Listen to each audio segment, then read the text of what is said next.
y te agradece con un fuerte aplauso. Gracias, bendiciones.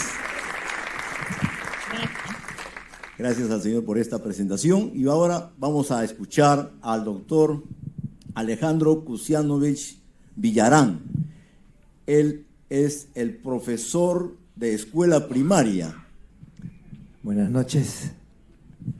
El privilegio es para uno el poder tomar aquí la palabra y hacer algunos comentarios a ese excelente texto que nos han entregado, que no es excelente porque es grueso, gordo, pesado. Son 56 páginas apenas, pequeñito, pero su densidad está en el contenido. Y el contenido no hace sino reflejar la vida concreta, con sus bemoles, con sus aciertos y también con los obstáculos encontrados a lo largo del tiempo. El título es simpático: El amor que restaura, pero evocó en mí otro libro que se titula El amor que cura, que sana, de un psiquiatra, médico psiquiatra francés, que de niño estuvo en el campo de concentración con sus padres, vio cómo murieron experimentó la desaparición de sus dos papás, y él, saliendo del campo de concentración, él era de origen judío, se hizo médico y psiquiatra y ha dedicado su vida a trabajar cosas tan hermosas, muy cercanas al título que aquí tenemos en el libro, es decir, el amor que cura.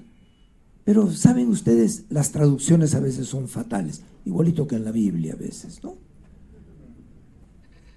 El texto en francés es muchísimo más rico. Tiene un título precioso que dice Aimer au bord du gouffre, amar al borde del abismo. Fíjense ustedes. Es decir, en el inminente peligro hay que seguir amando. La traducción castellana es también simpática: el amor que sana, el amor que cura, el amor que restaura. Me parecía importante esta ligazón con este autor. Pero yo le habría metido un subtítulo al libro. Yo habría puesto algo así como una familia de mutuo acogimiento en la que todos hacen milagros. Y hay dos pasajes importantes. La mami y el papi se autodeclararon como instrumentos frágiles, como el barro, pero que vueltos a poner en el fogón del amor y del cariño, se restituyen, se reforman, se vuelven a tornar dúctiles. Es un milagro, porque es lo que han hecho con Saúl y con Pedro también, de pasadita. Pero hay dos milagreros más. Cuando le dicen al gordito Panchito: hey, Panchito, levántate, camina, pensando en lo que Jesús le dijo al paralítico: ponte de pie y camina. Y dice el texto, y Pancho, el Panchito, que era un niño especial, un niño con cierto tipo de dificultades, se puso de pie y empezó a caminar poco a poco, y desde ahí ha seguido caminando.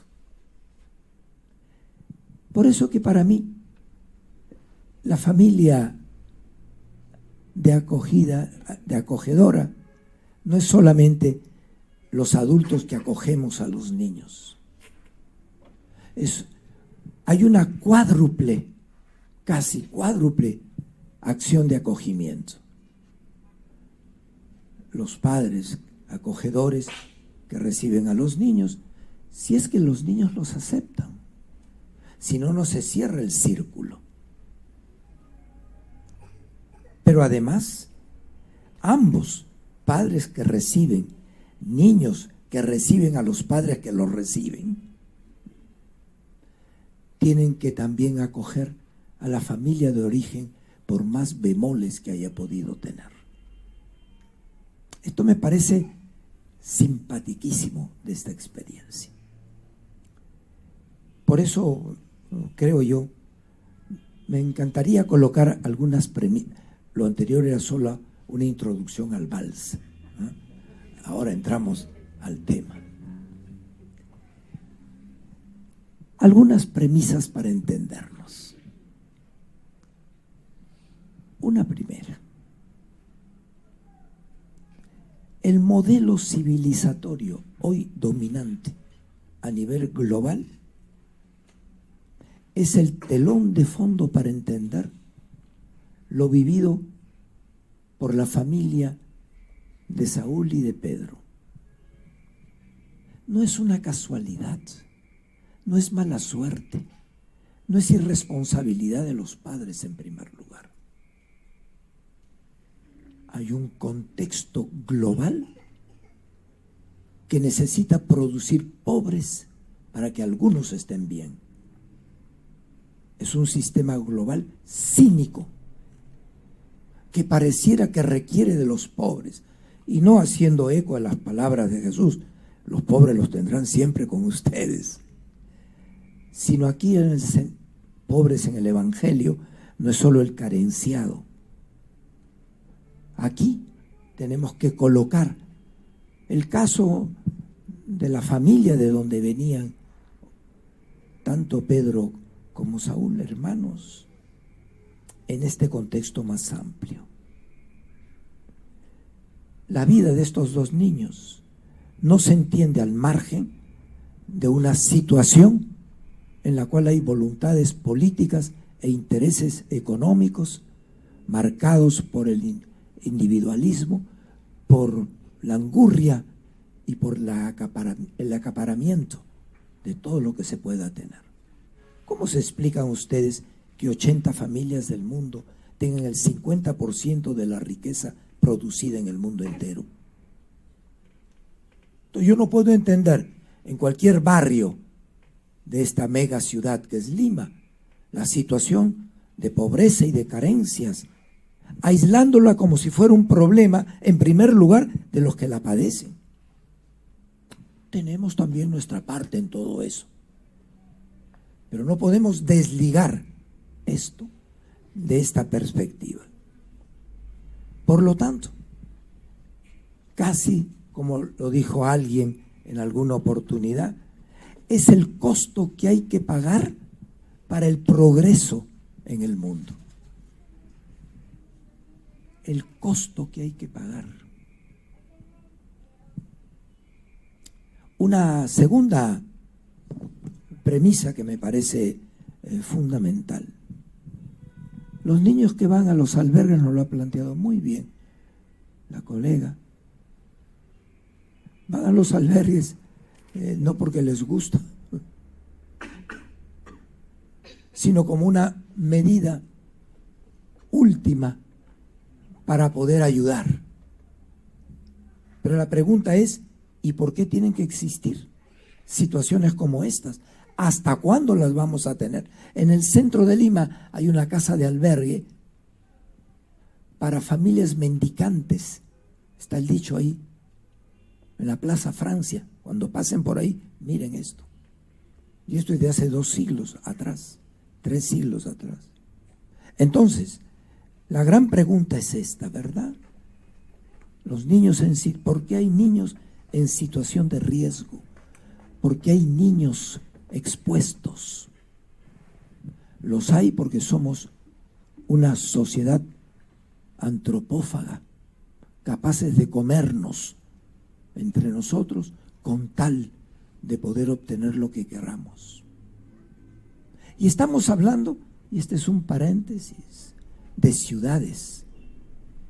Porque en el mundo rural, en el campo, la situación es distinta. Distinta no quiere decir que es mejor, pero no recurren a crear albergues obligatoriamente, porque la comunidad es la gran familia extensa de la que se nos hablaba. Este es un punto que me parece fundamental. La Convención sobre los Derechos del Niño, a la que alude también el texto, nos recuerda que el niño tiene derecho a un ambiente de felicidad,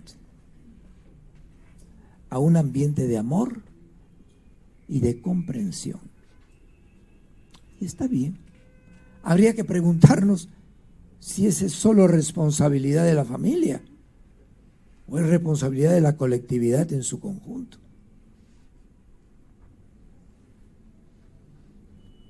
¿Por qué es importante tener en cuenta que el acogimiento es una forma de reconocimiento? Hay un filósofo joven, relativamente alemán, Axel Honneth, que él dice, nadie puede no aspirar a ser reconocido. Si no nos hubieran reconocido nuestros padres, nuestros hermanos, nuestros tíos, nuestros vecinos, alguien, no estaríamos aquí sentados. No habríamos crecido como seres humanos. Reconocer es una manera de hacerme existir socialmente. En esa perspectiva, el reconocimiento es una condición para el desarrollo humano, para crecer en humanidad cada uno. Los niños lo dicen con mucha sencillez. A mí ni me miran. En la casa yo no cuento. O en la escuela, a mí no me dan bola para nada. El profe o la profe, soy uno más del montón. Fíjense ustedes, el reconocimiento supone una experiencia individualizada, personal. El que no es reconocido no existe para sí mismo y va a desarrollar posiblemente una autoestima muy deficiente de sí mismo. Pero cuando uno lo reconoce, uno, caramba, soy significativo para alguien. Eso nos da vida. Si uno no es significativo para alguien, uno dice, se acabó aquí. El reconocimiento, por lo tanto, tiene que ser un reconocimiento que libera, no un reconocimiento para estigmatizar. Te reconozco como peligroso. Eso no es reconocimiento. Te reconozco como una amenaza. Eso no es reconocimiento. Reconocimiento significa qué de bueno encuentro en el otro. Qué de hermoso puedo encontrar en alguien. Qué de válido encuentro en el otro. Por lo tanto, es por ese camino que se puede construir identidad. Si a mí no me reconocen, no sé quién soy. Si la mamá no reconoce al niño y el niño reconoce por el olor la piel de su madre, ¿no es cierto? El niño no sabe quién es. El reconocimiento que lo acerca tanto que todavía no distingue entre el cuerpo de la madre y su propio cuerpo, es la identidad. Sin reconocimiento no hay identidad. Y la identidad es importante, ¿o no? Responder a la pregunta, ¿quién soy? ¿De quién soy? ¿Para quién soy? ¿Cómo vamos siendo? Ustedes me dirán, pero estas son preguntas, esas se las hace todo el mundo. Todo el mundo se pregunta, ¿de dónde vengo? ¿Quién fue mi padre? ¿Quién es mi madre? ¿Tengo hermanos? Esa es una pregunta que brota de las entrañas de nuestra propia condición biológica. Y con todo derecho. Entonces, reconocimiento e identidad positiva. El acogimiento familiar no es una estrategia para mí. No es una estrategia. El acogimiento familiar no es, en primer lugar, un método. El acogimiento familiar es, en primer lugar, una respuesta a un llamado. Y responder a un llamado que exige discernimiento y que está a las antípodas de todo mecanismo subliminal autocentrado. Nadie abre su corazón para acoger a alguien pensando desde uno mismo. Esto es muy importante, porque los hijos acogidos no son compensación de nada. Y a veces es un tránsito por el que se pasa. Sí, es normal, es humano. Pero si no damos ese salto, entonces no podemos decir que el acogimiento familiar es un don. Es un don el acogimiento familiar. Es un don que uno recibe. Y que es un don del Espíritu. Así es. Y es un don, significa que es plenamente gratuidad. La gratuidad es la característica más entrañable que tiene el Dios de Jesús. Gratuitamente nos amó, gratuitamente nos toleró, gratuitamente nos aguanta y gratuitamente está dispuesto a reacogernos tantas veces cuanto necesario sea. Entonces, el acogimiento hay que mirarlo como un llamado, como una posibilidad de respuesta. Y todo eso tiene que ser como un don que se acoge en plena gratuidad. Quizás ahí habría que decir lo que dijo del profeta Jeremías, ¿se acordarán ustedes? Antes de que naciera, cuando estabas en el seno de tu madre, ya te conocía. Pero conocía no es como ahora que lo entendemos, ¿no? Yo sabía cómo te llamaba. No, eso no es conocer. Conocer en hebreo es experimentar. Conocer en el Antiguo Testamento es experimentar eróticamente, amorosamente, sexualmente. Fíjense ustedes. Entonces, en esa perspectiva, me parece a mí, casi antes que los conocieran, ya los amaban. Aunque no le hubieran visto todavía la cara, el tamaño, ni experimentado los caprichos. Porque es así. El acogimiento familiar es una experiencia cargada de misterio. Misterio no quiere decir que no se comprende, sino que nos convoca a algo más, que trasciende el hecho. Misterio que no viene sino como resultado de esa disponibilidad y generosidad en la decisión. Eso es lo que vivieron Percy y Nancy. ¿Cómo será esto?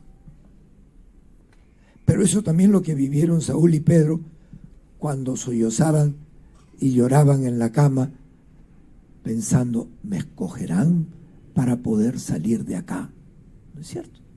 Igualito. El acogimiento, por lo tanto, es una experiencia que tiene varias características si todavía me aguanta. La primera es el carácter político, público. Todo ser humano es un ser público, no es privatizable. Por eso que existe crímenes de lesa humanidad que no perimen, porque son de interés de nuestra especie. Esto es muy serio. El acogimiento no es en privado nosotros, con un niñito que no tenía dónde. No, por favor. Ese es un acto público, político, como dice Aristóteles, la relación con otro, en tal condición y en tal circunstancia. Por lo tanto, no es una cuestión doméstica, no fue problema de la pareja que nos llevó. ¿Cómo? ¿No es así? Segundo, el acogimiento es un acto ético, no es un acto moralista, ético. La ética nos coloca frente a cuán humanos vamos siendo, cuán hermanos y hermanas vamos siendo. Es la pregunta de Jehová al hermano que le dijo vamos a hacer un picnic y ahí lo chifó a su hermano, ¿no es cierto? Le dio vuelta a su hermano, ¿eh?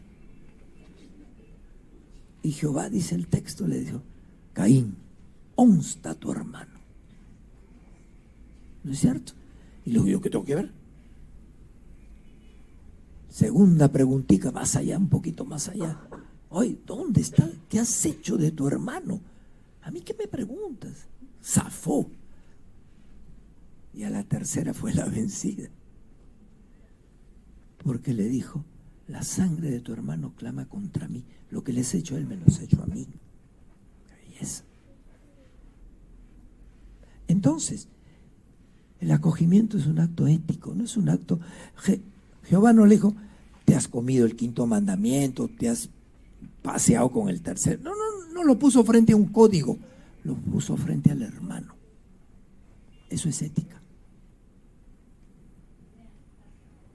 Por lo tanto, el acogimiento familiar tiene un contenido profundamente ético. Toca las honduras de nuestra condición humana. También es un acto un poco aventurero y utópico.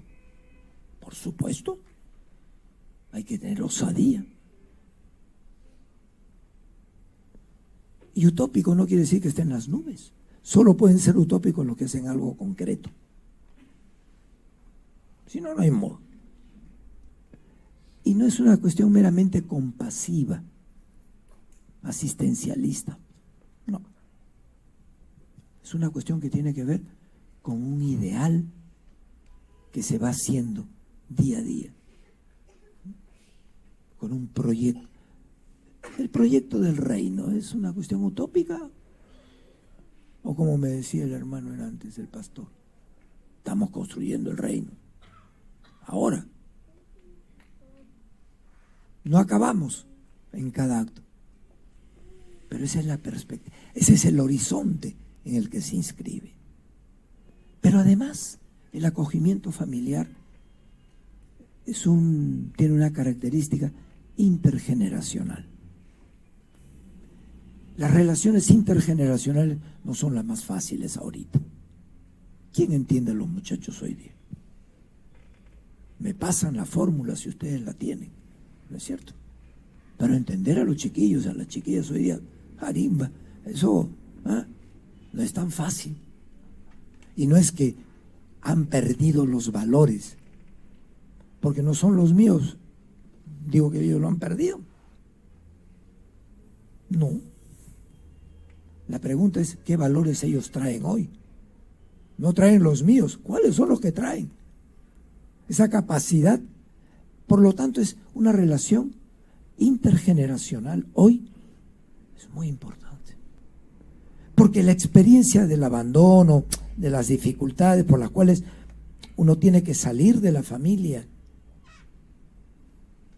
e intentar ser acogido en otra, están revelando una dificultad para la comprensión entre generaciones que somos distintas.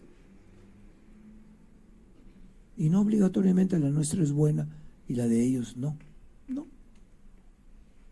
Tenemos cosas buenas, no sobre todo los que ya estamos más avanzaditos en edad, ¿no es cierto? ¿Cómo la tienen las nuevas generaciones? No es fácil, ¿entiendes? Es una relación intergeneracional. Hacer la experiencia de un adulto distinto, qué importante es en la vida. Y lo digo por la responsabilidad que tiene, no solo los padres acogedores, la responsabilidad que tenemos los profesionales que trabajamos con las nuevas generaciones. En particular, la importancia en ciertas circunstancias de la vida. Hablo de chicos infractores, hablo de chicos y chicas que han cometido algún ilícito y están privados de libertad. Encontrar un educador, un trabajador social, un médico, un psicólogo, que signifique la experiencia de que el mundo adulto no es el que nos habíamos imaginado a partir de los que conocimos o en la casa o en el barrio, y que mereció que fuéramos después infractores. Esto es clave. Pero además es también una relación intrageneracional. Y eso está pintado en el libro de forma muy simpática. Se me puso medio bravo, medio resentidito. Estaba celoso porque le agarré la mano a mi sobrino.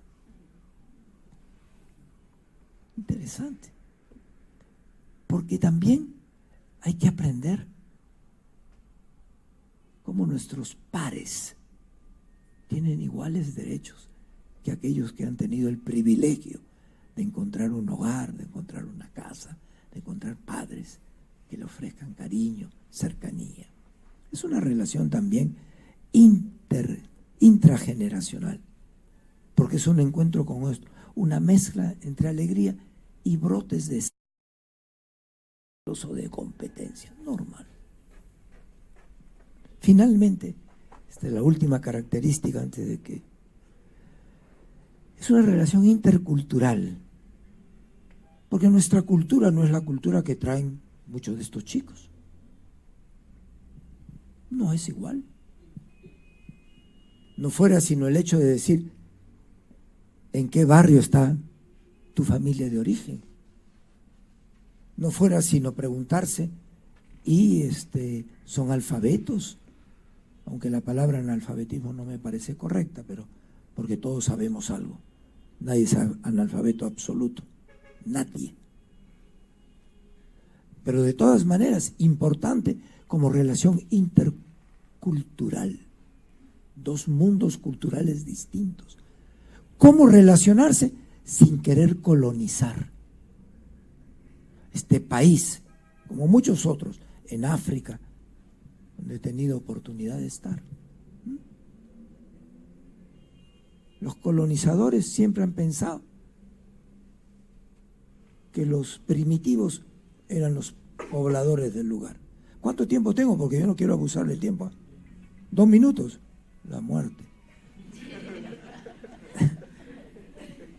2 por 0, 2 por... Ya, gracias, voy a apurar el paso. Bueno, esto me parecía bien importante, todas estas experiencias, ¿no? Aprender límites, reaprender límites. O, un elemento más, el hecho de comparar la familia de donde venimos con la familia que nos acoge. Es una pregunta justa, es una pregunta necesaria. O una apertura exigida a los padres acogedores, que han sido capaces también de aprender de Saúl y de Pedro. Por eso que en algún momento se dice en el texto, hay que aprender a decirnos las cosas francamente. El diálogo ha sido un elemento constitutivo para que el acogimiento no fuera simplemente una ficción o una circunstancia. Pero además, sin libertad de espíritu no hay esperanza. Y yo creo que el rol que han jugado la dimensión creyente, cristiana, de los padres acogedores es sumamente importante y se transmite a lo largo del texto. Me falta una página y media nomás, no se preocupen. Porque no ha sido impuesta. No se les ha impuesto que crean, que adopten nuestra propia manera de entender la fe, la fidelidad a Dios. No, ha sido asumida, ha sido aceptada en libertad. Y esto me parece es un excelente ejemplo de cómo esto ha pasado a formar parte de un compromiso social de los dos chicos, pero también parte de su proyecto de vida con los demás. Quizás uno de los elementos más difíciles ha sido el aprender, el aceptar la situación de una pérdida de privacidad. Esto es importante, porque venir de un albergue es venir donde todo se tiene que ventilar si no hay sospecha de que estén tramando el escape. Entonces, tiene que ser todo abierto. Pero cuando uno llega a una casa donde ha habido padres acogedores, o sea que no hay lugar ni para respirar, ni en el baño se puede respirar solos. Interesante. Eso es un aprendizaje. Aprender que la privacidad no excluye, sino que permite repensar, permite reencontrarse consigo. Pero eso es así. Uno viene de una experiencia en que yo lo he visto en algunos internados donde me ha tocado trabajar también, ¿no es cierto? Duchas y baños sin puerta porque nadie sabe qué pasaba adentro, ¿no? Entonces, una forma de control. Entonces, venir de eso y después encontrarse con que esto es para nosotros y esto es para ustedes, me están excluyendo. Qué linda la reacción, por un lado. Linda la reacción. Pero aprender a ser discretos, aprender a respetar la individualidad y la intimidad de cada uno, es todo un proceso y un aprendizaje que tiene su costo muchas veces. Esto tiene que ver con esa frase de la página 35. Finalmente, la vida privada había terminado. Que no es una queja, sino que es una apertura total que a veces lo puede desguarnecer a uno mismo. Creo que todo esto ha pasado en el cuerpo. Hay varios pasajes que a mí me han tocado profundamente. Por ejemplo, al margen de agresión verbal, de gestos, de golpes, si uno no hace eso, como dice el texto, si uno no se hace el malo, no lo respetan. Entonces hay que hacerse el malo, hay que ser malo. ¿No es cierto? Es normal. Así pasa en todos lados. Pero aquí hay una cuestión que me parecía fundamental. Las dificultades para aceptar la caricia y el tocamiento afectuoso, respetuoso. Es normal. El niño cuenta con las manos de sus padres para el cariño, no para el golpe. Y entonces, la experiencia de alguien que quiere hacerme una muestra de cercanía, es todo un proceso para aceptar eso, no como una agresión, sino como un signo también, sino como un signo, digamos, de cercanía. Eso costó. Por ejemplo, era difícil que aceptaran que en la noche, como dice el texto, ¿no? Quería darles un besito para despedirnos. No me toques. Fuerte la expresión. Pero es propio de quienes siempre han sentido el engaño detrás de los gestos. Aprender y descubrir de que había sinceridad, transparencia y respeto. Es todo un proceso. Mi compadre se me va a cansar ahí. Entonces, esas cosas quedan en la segunda piel, con niños que vienen marcados, como dice este psicólogo Philippe Wallon. Él dice, tenemos, la piel externa es una, pero la segunda piel, la que toca lo más profundo de nuestro ser, ahí quedan tatuadas ciertas cosas por el resto de la vida. Por eso, ¿cuántos chicos dicen, hubiera preferido que me diera una cachetada a que me diga lo que me dijo? Porque lo que me dijo se me queda adentro. Eso lo hemos pasado toditos. Esta segunda piel hace que no siempre sea fácil. Me acerqué para darles un beso de buenas noches. Cerraron sus ojos y extendieron sus manos hacia la mía. Punto. Proceso que supone toda una manera de aprender a relacionarnos y a expresar lo que sentimos. Yo tenía un segundo punto que lo voy a saltar para que el Señor no se me ponga bravo. Y era una cuestión sobre la institucionalización, que debería ser la última ratio, pero la salto. Mi tercer punto y último era, hay una expresión muy linda que coloca Nancy ahí: más amor, menos pastillas frente a los problemas de los muchachos.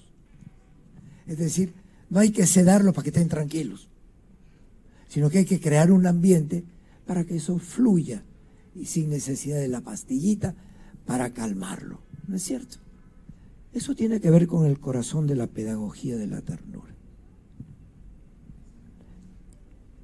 Pero me permito saltar a mis conclusiones. No puedo desarrollar ese tema. Está escrito aquí, se lo podré dejar después si quieren, ¿no? Yo sí tengo varias conclusiones que voy a leer rápidamente. Una primera. La línea de la desinstitucionalización es fundamental.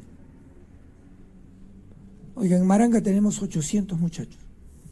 Eso está construido para 400. ¿Cómo manejamos eso?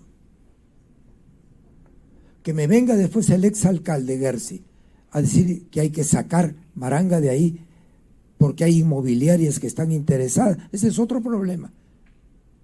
Porque una manera de no tolerar a chicos que han sido infractores, pero que vienen de las mismas situaciones de carencia, de pobreza, etcétera, etcétera, ¿no es cierto? Mandarlos a la punta del cerro, o sea, más lejos todavía de la familia de origen. Fíjense ustedes, y aquí hay que decirlo, porque afean la ciudad. Evidentemente, muchos de ustedes no habrán conocido, yo sí, el panóptico de Lima quedaba ahí donde está el Sheraton ahora. Esa era la cárcel. Pero Lima terminaba ahí estaban los muros. Entonces, estaba dentro de los muros, pero después el crecimiento de la ciudad nos ha creado un montón de circunstancias. Hoy no está más ahí, pero ya no saben dónde mandarlo, a qué punta, de qué cerro. Esto me parece muy importante, porque un elemento fundamental es eso que en el libro se ha señalado muy, muy bien, cómo se reencuentran con la familia de origen. Y si no la tengo, sino a 1200 kilómetros fuera, a ver si va a poder ser posible ese reencuentro. Segundo elemento,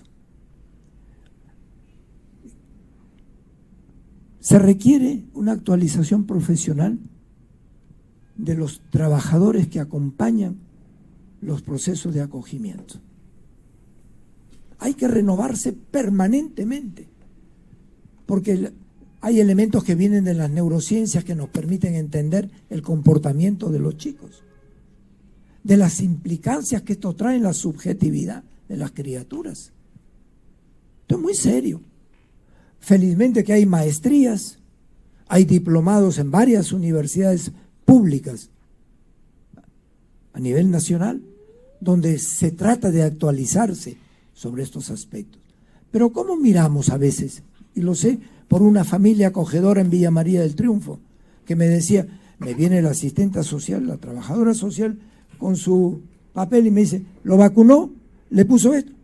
vienen para controlar y para llenar una ficha, y no para decirme, ¿y cómo va siendo la relación? ¿Qué dificultades ha habido? ¿Cómo podríamos? ¿Me dejo entender? O sea, hay que recalificar, porque es una situación bien particular. Bien particular.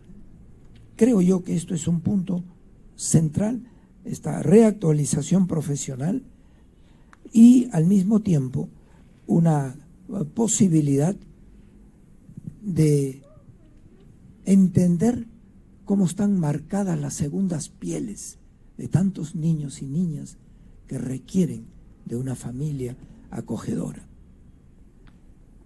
Pero yo creo, y el libro plantea un tema que me parece fundamental. Los chicos del pueblo, con carencias desde antes de nacer, son hijos también de la misma sociedad mercantil y de consumo. Y tienen las mismas aspiraciones para poseer todo lo que la sociedad mercado le ofrece en sus vitrinas. Por eso que decía ahí, y pedía más, y por qué no más. Es normal, no creamos. Lo que pasa es que hay niños, adolescentes, que tienen las condiciones para satisfacer las necesidades creadas por el mercado, por la sociedad mercantil en la que vivimos. Otros no. ¿Cuál es el impacto de tener aspiraciones seguramente válidas, contenidas y no satisfechas? ¿Cómo se desfoga, cómo se compensa ese tipo de frustraciones? Eso es lo que hay que calcular. Entonces a mí me parecía muy interesante que en el texto se haya aludido a este elemento, porque es un elemento también para poder aprender a tratarlos. Finalmente, ahí yo haría mías las palabras de uno de los niños. Yo sí sé cómo vencer la pobreza. Linda expresión. Confianza, ¿no es cierto? En primer lugar hay que atacar la mente con el pensamiento. Es un filósofo este. Yo sí sé cómo derrotar la pobreza. Hay que atacar la mente. Oiga, este chiquito no dijo, hay que cambiar las estructuras de la economía, hay que cambiar al ministro de Economía, hay que... No partió partió cómo piensa la gente, cómo siente. Tenemos que pensar de otra manera frente a nosotros, niños en situaciones difíciles, en acogimiento. A mí me pareció genial esto, porque ha tocado un tema que nos toca a todos los educadores, trabajadores, agentes del trabajo en iglesias, etcétera. Si no cambia eso, si no cambia la mirada, si no cambia el pensamiento, si no combate lo que la sociedad nos ha metido de estigmas y de discriminación de estas criaturas, por más que cambiemos otras estructuras, no habremos logrado eso que el acogimiento familiar se propone. Afirmar siempre que todo niño, toda niña, con calor, con cariño, con afecto, como el que les han brindado a ellos, fortalecen el sentido de la educabilidad, la capacidad para cambiar y para asumir un paradigma que haga síntesis entre su búsqueda y la esperanza. Yo quiero decirle gracias a Saúl, gracias a Pedro, gracias a Nancy, gracias a Percy y gracias a ustedes por el aguante.